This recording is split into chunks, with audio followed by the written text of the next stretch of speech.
Ang cute ni Nana dito. Nakakagigil. Ito naman yung Don Commander Kagura sa Magic Chess Go-Go. Yes mga bebe, official launch na ngayon ng Magic Chess Go-Go. Pwede nyo na siya ma-download at ma-install mula sa App Store or Play Store. Meron pa siyang mga itong effects yung upgrade ng chess, tapos meron kang makukuha ganon. Napag ilan ko na to, Little Commander Layla. Kikindot ka pa dyan ha. You can transfer or sync yung account nyo sa Magic Chess mula sa Mobile Legends. Mag-login lang kayo gamit yung Munton account nyo at doon i-confirm and then sync it na. At ma-inherit mo na yung mga assets mo doon. Then nagtaka ako, bakit meron akong golden diamond dito? And here, isa-isa ko na nga silang nakuha lahat dito, yung mga galing doon sa pinaka-main account ko dati. At meron pa akong ticket sa golden diamond. Kaya here, isync mo na yung account mo noon sa Mobile Legends. If mag-login ka up to 14 days sa Magic Chess Go-Go, ma-obtain mo yung mga commanders na nandito. Sabi ko, bakit ako meron akong golden diamond? Yun pala, wala na yung legend skin ko dito kay Ling. Kasi sa old Magic Chess ko, meron akong Ling doon yung kanyang legend at wala na pala siya sa Magic Chess Go-Go. Kaya pala napalitan siya ng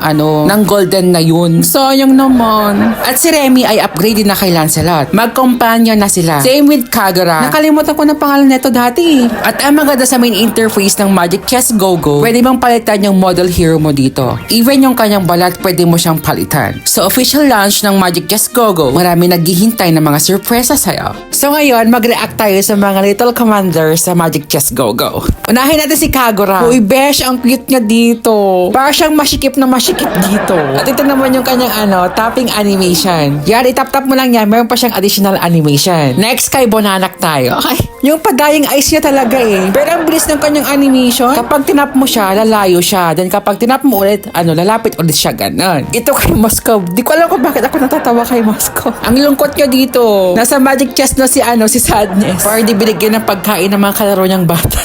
Ito naman kay Zilong. Alam mo yung batang sasali sa pageant? Tapos full costume siya, ganon. Ganon yung datingan niya, warrior na bata. Cute niyo. Next naman, kay Lancelot tayo. Di pa rin talaga nawawala yung kanyang roses. Pero yung datingan niya, parang batang naka-costume na mag-a-attend sa, United Nations Party. Hoy, the look of Anna Guinevere dito, ang cute niya. With the blink of her eyes, ang demure mo dyan. Pag pumikit yung mata niya, parang ang sikip-sikip niya. Ito naman si Toklas, kabago-bagong hero na agad commander. Ang lakas mo naman. Nagpapakit kasi, pinapakitaan tayo ng ng killer smile niya. Ito na yung maastiging Chu. Ang cute ng pagbaba niya, talagang naghahamon talaga ng suntukan. Oh, saan ka dyan? Come on, ganyan. Cute. Cute nila.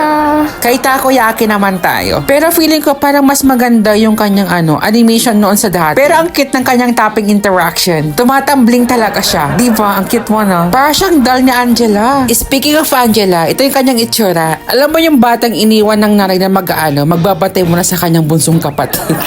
Parang ganun sa Angela. Next, kay Ling naman tayo. Pero parang mas astigin siya sa kanyang dating animation sa Magic Chess. Nasasayangan talaga ako sa legend skin niya, babe. Bakit tinanggala ka? Stress. Next, the mahangin boy. Ito naman yung kay Valir. Pero may nawawala. Napapansin niyo ba yung nawawala? Bakit nawala yung mga pandesal niya, babe? Tinanggal ni Monton kasi bata pa daw siya dito.